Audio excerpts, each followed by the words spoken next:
प्रारंभ इस बात से करना चाहेंगे कि ये साल महाकुंभ का जब वर्ष रहा और आज जब चारधाम यात्रा, छोटा चारधाम जिसे हम कहते हैं, उसकी शुरुआत यहां पर होने वाली है, तो लोगों के लिए, चूंकि नई पीढ़ी भी बहुत आकर्षित हो रही है अब हमारी सभ्यता से, हमारी संस्कृति से, और ये एक बहुत स्वागत योग्य चीज है।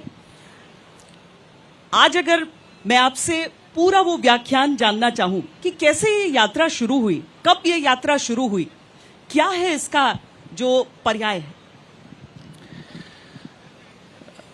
भारत की कालजयी सनातन संस्कृति, जिसे मृत्युंजयी संस्कृति, वैदिक संस्कृति कहते हैं, यह हिंदू धर्म संस्कृति आद्यकाल से है, चिरकाल से है। ये तभी से है जब से धरती, अंबर, अग्नि, जलवायु, निहारिका नक्षत्र हैं। ये तभी से है जब से मानवीय अस्तित्व है। पूरी धरती एक है और पूरा विश्व कुटुंब है, यह हमारी मान्यता है, चिरकाल से दृढ़ रही है। और उसी के लिए फिर तीर्थों में हम जाने की बात कहते आए हैं। चिरकाल से हमारे ऋषि मुनियों ने आश्रमी व्यवस्थाओं में 4 आश्रमों बांटा जीवन को, गृहस्थ आश्रम और उसी से निकलता है ब्रह्मचर्य आश्रम। गृहस्थ के बाद है वानप्रस्थ आश्रम, संन्यास आश्रम। इसका अर्थ है जीवन के परम सत्य को जानने के लिए, जीवन की श्रेष्ठताओं को और दिव्यताओं को उजागर करने के लिए तीर्थों में जाने की बात चिरकाल से रही है। स्वामी जी, हमने शुरुआत भी चारधाम यात्रा को लेकर की, और अगर हम प्रभु श्री राम के जीवन को भी देख लें तो उनका वर्णन भी यात्राओं के तहत ही होता है। हमारे सनातन में ये सिखाया जाता है कि यात्रा का महत्व बड़ा है। अगर आप इस समय समूचे भारतवर्ष से, क्योंकि बहुत बड़ी संख्या में, लाखों की संख्या में लोगों ने रजिस्ट्रेशन करवाया है, लोग आना चाहते हैं, पर जब यहाँ आए तो वो किस भाव से आए?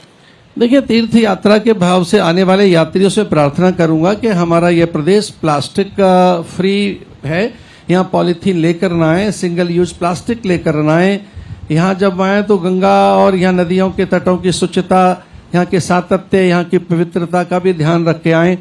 जब वो यहाँ आए तो तीर्थ यात्रियों के जो नियम हैं, जो उसकी मर्यादाएं हैं, जो उसके व्रत हैं, उनका अनुपालन करें। ये यात्रा है और यहाँ हमने देखा है कि लाखों यात्री सब प्रकार के कष्ट सहन करते हुए गंगोत्री, जमुनोत्री, बदरी, केदार, तुंगनाथ, रुद्रनाथ, कल्पेश्वर, मदमहेश्वर, देवरिया ताल और इधर सुदूर वह गंगोत्री के ऊपर तपोवन, अथवा तो बद्रीनाथ में माना के ऊपर वह सतोपंत, वसुधारा तक लोग पहुंचते हैं। तो मैं विश्वास दिलाता हूं कि यहाँ उत्तराखंड में सब प्रकार से एक सुरक्षा है, सब प्रकार से अनुकूलताएं हैं, एक उपयुक्त वातावरण है।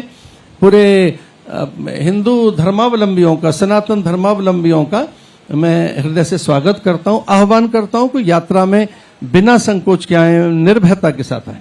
यूं ही नहीं, देवभूमि कहा जाता है। कहते हैं ना कि जब आप गंगोत्री जा रहे हैं तो आप केवल गंगा माँ के दर्शन उस मंदिर में नहीं कर रहे हैं, साक्षात गंगा जी का प्राकट्य स्थल है। यमुनोत्री में यमुना माँ के दर्शन नहीं कर रहे हैं, वहां पर उनका प्राकट्य है यमुना जी का। बद्री, केदार, हर जगह साक्षात विराजमान रहेंगे ईश्वर। नहीं, आप ठीक कह रही है। नरनारायण पर्वत के मध्य में भैरवी चक्र, घंटागण क्षेत्र में नारद क्षेत्र है, केदार खंड है, भगवान बद्रीश विद्यमान है, साक्षात है वो, भू वैकुंठ है वो। गंगा स्वयं साक्षात देवी हैं जिनके स्मरण मात्र से पापों का नाश होता है। बल्कि मैं तो ये कहना चाहूंगा कि जैसे ही व्यक्ति उत्तराखंड आता है, उसके मन के ताप, पाप, संताप तो नष्ट होते ही हैं, उसे सहजता मिलती है, शांति मिलती है, उसे आत्मानंद का अनुभव होता है। स्वागत है, सब आए, आत्म कल्याण के लिए उत्तराखंड आए। बहुत बहुत धन्यवाद स्वामी जी, हमसे बातचीत करने के लिए। धन्यवाद।